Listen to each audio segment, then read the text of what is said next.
খেয়াল করেন, হ্যাঁ, আমি আপনাকে ভিডিও আকারে দিয়ে দিচ্ছি। এই ফোনটা হলো ডেড ফোন, এরা রিডিং 5 পর্যন্ত এসে দাঁড়ায় থাকে। এখানে দেখেন, আমি এই ফোনটা রিয়েলমি একটা ফোন, রিয়েলমি গেল কই, অপ্পো, এটা হচ্ছে রিয়েলমি 3, মেবি রিয়েলমি 3।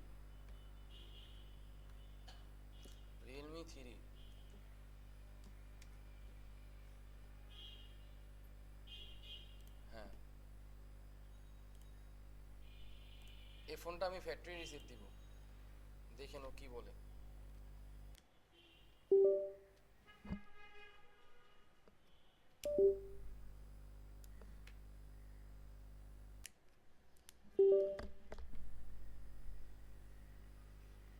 একটু খেয়াল করেন, ও কিন্তু হার্ডওয়্যার সিপিইউ পাইছে, ইরেজিং দিছি না, দেখেন ওকেও নিছে। এর মানে হলো কি, যে আপনার এই ফোনটা পরিপূর্ণ ফার্মার এই মুহূর্তে ঠিক আছে। দেখেন এখানে কি নিছে, স্যামসাং এর ইমএমসি, এখানে বলছে বুট 1 বুট 2, আর এখানে বলছে মেমোরি হচ্ছে ওর 32 জিবি, এফআরপিও নিছে, ইউজার ডাটাও নিছে, কিন্তু এই মুহূর্তে ফোন অন হয় না, 5 দাঁড়া থাকে। এখন আপনি এই ফোন বলেন কি কাজ করবেন, বলেন। তার মানে স্টোরেজ কি ভালো না খারাপ? খারাপ। এখানে মানে এফআরপিও নিছে, ইউজার ডাটাও নিছে, তার মানে স্টোরেজ খারাপ। আমি তো সেই কথাটাই বলতেছি। এবং এখানে আবার কি বলছে, সিপিইউ ভালো কিন্তু সেট টাইম 5টা তারা রয়েছে, বলেন এটা সমাধান কি? তার মানে এই ফোনটা ডেড ছিল, ডেড থাকার পরে এই ফোনটা ও ব্যক্তি কি করছে না করছে করতে পারি না, মানে এতটুকু জানি চার্জিং এসি কাটছে। কিন্তু ফোনটা কিন্তু স্পষ্টভাবে দেখাচ্ছে, সিপির কমিউনিকেশন যদি ঠিক না থাকে আর স্টোরেজের কমিউনিকেশন যদি ঠিক না থাকে, কখনো সফটওয়্যার ও নিবে না। কারণ সফটওয়্যারের একটা নিয়ম হলো, এই ফোনের হার্ডওয়্যার তার ঠিক থাকতে হবে। যদি এই ফোনটা শর্ট হইতো, কোনো দিনও সে নিতে না। কারণ সমস্ত হার্ডওয়্যার যখন ঠিক থাকবে তখনই সফটওয়্যার আপনাকে ডান দেখাবে, এর আগে দেখাবে না। এটা হলো বোঝার বিষয়। তাহলে আমি আপনাকে যদি বলি ইষ্টক্রমের কথা, দেখেন আমি আপনাকে ছোট্ট একটা নোট করে দিলাম।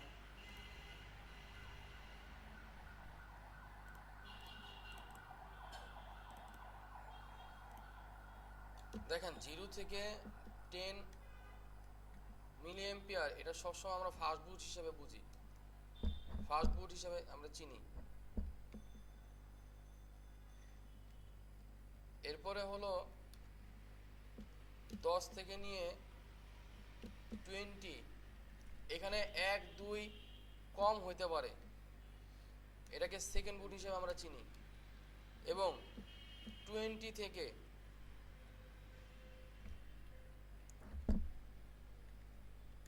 কন্টিনিউ রিডিং আপ, মানে একটা পর্যায়ে বাড়তে থাকবে, বাড়ার পরে আবার স্লিপ মোডে যখন যাবেন তখন রিডিং অফ হয়ে যাবে।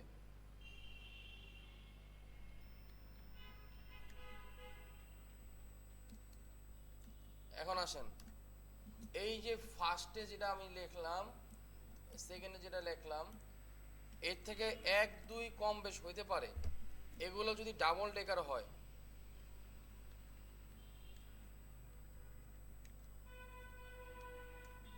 তাহলে র্যাম প্লাস সিপিইউ রিবুল করবেন।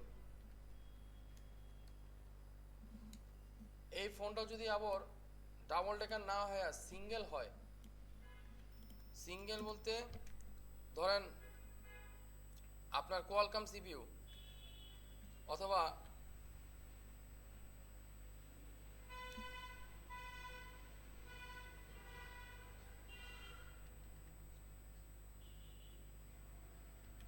ডেমেনসিটি বানানো ঠিক আছে, মনে হয় না ঠিক আছে, ও তো দেখাবে না। আচ্ছা, এটা আমি ঠিক করে দিতেছি।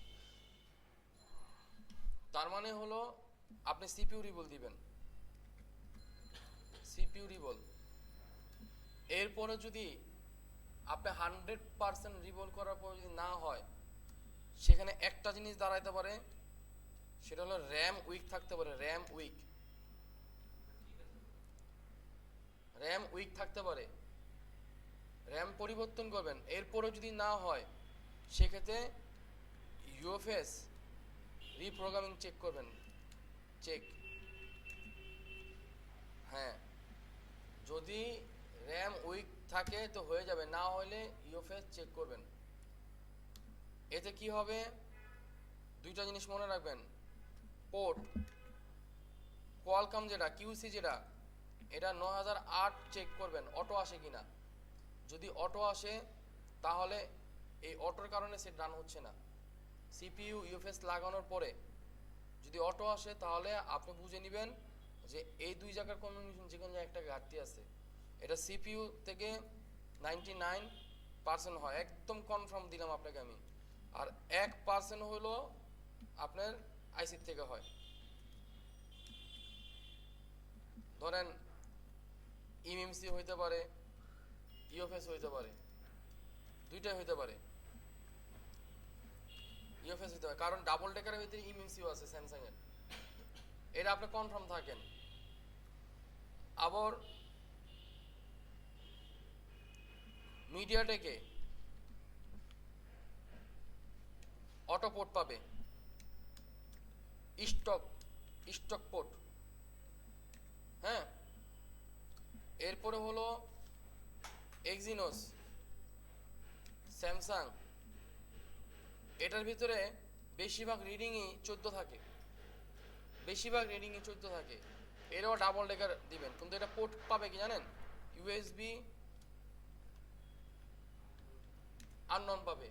একদম মাস্ট বি যদি র্যামের থেকে হয়, সেটটা লাগানোর সাথে সাথেই দেখবেন ইউএসবি আননন দেখাবে। আর যদি এসপিডি হয়, যদি ফার্স্ট বুট এবং সেকেন্ড বুটিতে থাকে,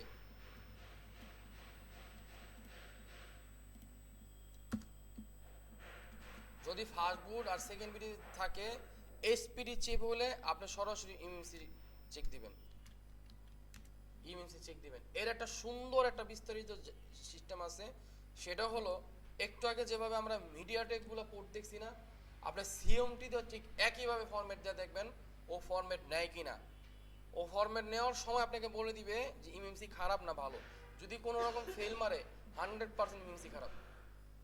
আর যদি দেখেন যে ফার্মান নেওয়ার পরে অন হয় না, তাহলে আপনি কনফার্ম থাকেন ইএমএমসির হেলথ নষ্ট হয়ে গেছে, যার কারণে সেট রান করতে পারতেছে না। অর্থাৎ ফার্স্ট বুট আর সেকেন্ড বুটের কোনো পাওয়ার এসে কোনো ঝামেলা নাই। এই ঝামেলা হচ্ছে সিপিইউ, র্যাম, রোম, এই তিনটা ভালোভাবে মাথায় রেখে দেন। আপনি যদি একটা একটা করে রিভল করেন, সেট রান হয়ে যাবে, একদম নিশ্চিত থাকেন।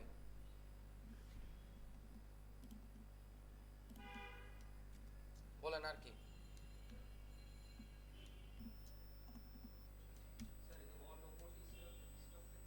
হ্যাঁ, অটোপোর্ট স্টকটা ইয়ে দেখেন,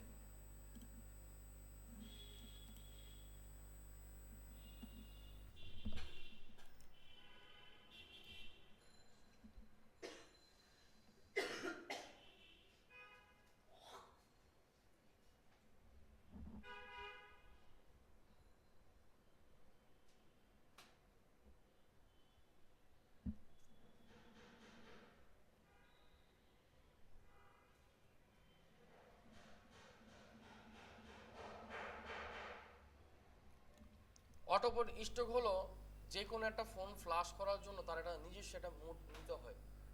যেমন একটু আগে এখানে দেখছেন এমটি কি পাইছিল, এখানে আপনার কোয়ালকম পাবে, এখানে আপনার ইউএসবি আননন এসে দ্বারা থাকবে। এটাকে অটো পোর্ট বলা হয়, মানে আপনি যে মোডে তাকে ফ্লাশ করবেন, এই মোডে ফ্লাশিং এর কোনো মেথড ছাড়া অটোমেটিক উঠে গেছে, এটাকে অটো পোর্ট বলা হয়। আর যদি আপনার কাছে আনলক টুল না থাকে, তাহলে আপনি ভালো করে জানেন কম্পিউটার একটা ডিভাইস ম্যানেজার নামে একটা অপশন আছে, এখানে গিয়ে এই পোর্টে দেখবেন। দেখেন আমি একটা জিনিস আপনি যদি দেখাই তাহলে আপনি বুঝে যাবেন। দেখেন এমআই একটা ফোন, যে কোনো একটা phone, MI Poco X3 pro auto 9008, মানে কোয়ালকমে 9008 এর মাধ্যমে সেটগুলো ফ্লাশ করতে হয়। কোয়ালকম ফোনগুলো দেখেন এখানে কি লাগছে, অটো 9008 চার্জিং এর রেসপন্স 0.1। এটা দেখলে আমরা বুঝে যাই সিপিইউ রিবুট করতে হবে। এটা দেখলে আমরা বুঝে যাই যে সিপিইউ রিবুট করতে হবে। অটো পোর্টটা এই যে দেখেন, এই যে দেখছেন, ও কিন্তু লিখে দিয়েছে Poco X3 Pro date problem. কি লাগছে, Poco X3 Pro date problem. আবার লাগছে কি Poco X3 Pro auto EDL port. মানে এই লেখা যদি অটোমেটিকলি আসে আপনি তখন বুঝে নেবেন 100% সিপিইউ রিবুট করতে হবে। কেন সিপিইউ রিবুট করতে হবে, এর একটা বিশেষ কারণ আছে। বিশেষ কারণ হলো সিপিইউর সাথে ইএমএমসি ডাইরেক্ট কমিউনিকেশন সবগুলো লাগে। অর্থাৎ সিপিইউ একটা ফোন যদি স্টক রোম থাকে, রিডিং থাকে, অথবা রিডিং এসে পড়ে যায়, তাহলে আমরা বুঝে নেই যে সিপিইউ আর পাওয়ারের কমিউনিকেশন ঠিক আছে। আর যদি দেখি যে না এরপর আর বাড়ে না, তখন আমরা বুঝে নেই যে এটা স্টোরেজের সাথে কমিউনিকেশন করতে পারতেছে না। অর্থাৎ পাওয়ার রিডিং উঠার বলগুলো আলাদা, আর ইএমএমসির সাথে সিপিইউর কানেকশনের বলগুলো আলাদা। দুইটার বল আলাদা আলাদা, যার কারণে সিপিইউর আগে আমরা রিবুট করি। এরপরও যদি না হয় তাহলে আমরা স্টোরেজগুলো চেক দেই। হ্যাঁ, স্টোরেজগুলো চেক দেই। দেখেন আমি এখানে লিখলাম ইউএফএস ডেট, দেখি আপনাকে দেখাইতে পারি কিনা। দেখেন একটা জিনিস খেয়াল করে দেখেন, এই যে ডেট অটো ইডিএল প্রবলেম, এই যে দেখেন ডেট, এই যে 129 উঠছে, দেখেন দেখছেন 129 উঠছে। এই যে দেখেন ডেট সিপিইউ চেঞ্জ করতেছে, এই যে ডেট আপনার দেখেন সিপিইউ রিবুট করতেছে, ডেট সিপিইউ খুলছে, এরও ডেট সিপিইউ খুলছে, এরও ডেট ইউএফএস খুলছে। এরপর দেখেন এরও date CPU change, no power CPU UFS রিবল। আপনি যা দেখেন না কেন 98% না 100তে 100 ফোন আমরা আগে সিপিইউ রিবলে দেখি যে সিপিইউ ফল্টটা কিনা। ঘটনাক্রমে দেখা গেছে যে সিপিইউ ফল্ট, সম্পূর্ণ সিপিইউ। দেখেন যতগুলো ফোন দেখেন সবগুলো সিপিইউ, আর সবগুলো এম্পিয়ার কি আসবে জানেন, স্টক এম্পিয়ার সবগুলো। হয় লো বুটিং নয় স্টক এম্পিয়ার, দুইটার একটা আসবে মাস্ট বি, আর নয়তো অটো পোর্ট পাবে।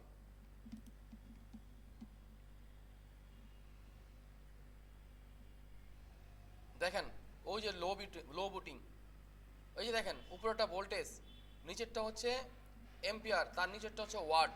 ওই যে দেখেন 0.6, এ দেখেন 199, আপনাদেরটা 19, আর এই দেখেন 0.1 উঠছে, এই যে 0.1 দেখেন, 6টা 00, 5টা 0, 5টা 00, আর একটা হলো 1। কথা বুঝতেছেন? এখন এই ফোনটা দেখেন, এই ফোনটা নিচে। এখন আমি একটু ট্রাই করে দেখি যে এই ফোনটা কোনোভাবে ফার্মারটা আমরা দেখতে পারি কিনা। তো আমরা মিডিয়াটেকে যাই, যাওয়ার পরে এখানে বুট নামে একটা অপশন আছে, এই পি লোডার অথরাইজ দিলাম, দেওয়ার পরে এখানে অপ্পো নামে একটা অপশন আসবে, অথবা এমআই, যদি না থাকে কিছু করার নাই,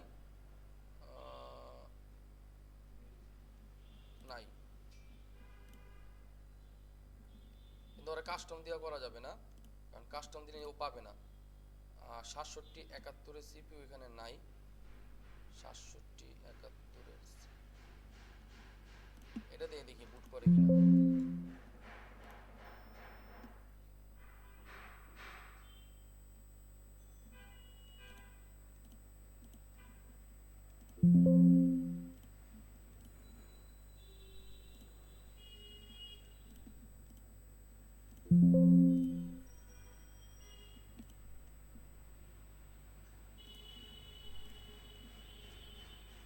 দেখি ওরা বুট করে দিতে পারে কিনা।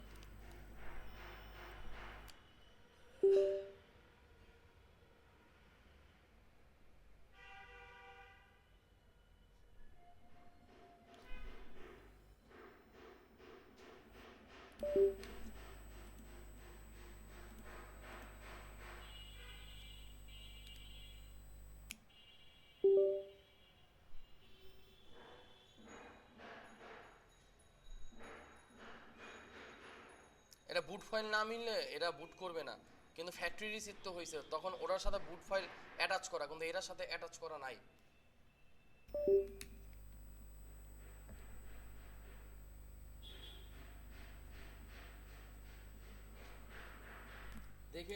কত আসে একটু আমি চেক করি নাই কালকে আমার টিপু স্যার বলো স্যার এটা রিডিং এই আসে কি করা যায় দেখেন একটু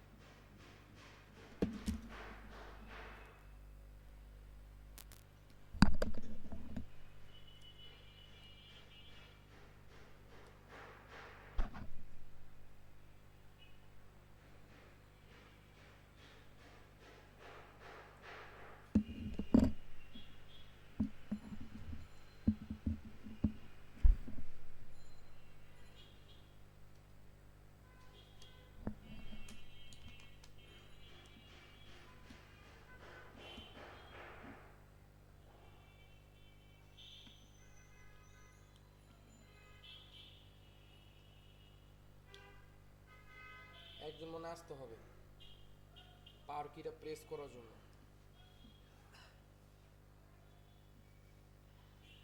নেন স্যার পাওয়ার কি প্রেস করেন হ্যাঁ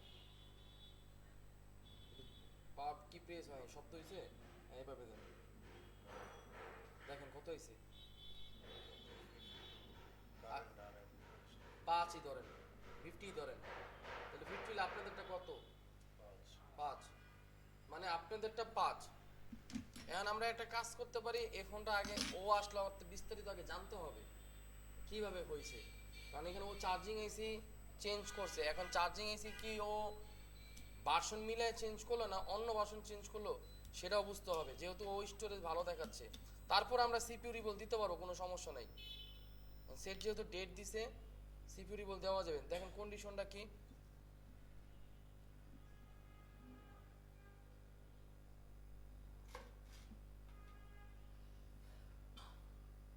এটা কেমনে দেখাবো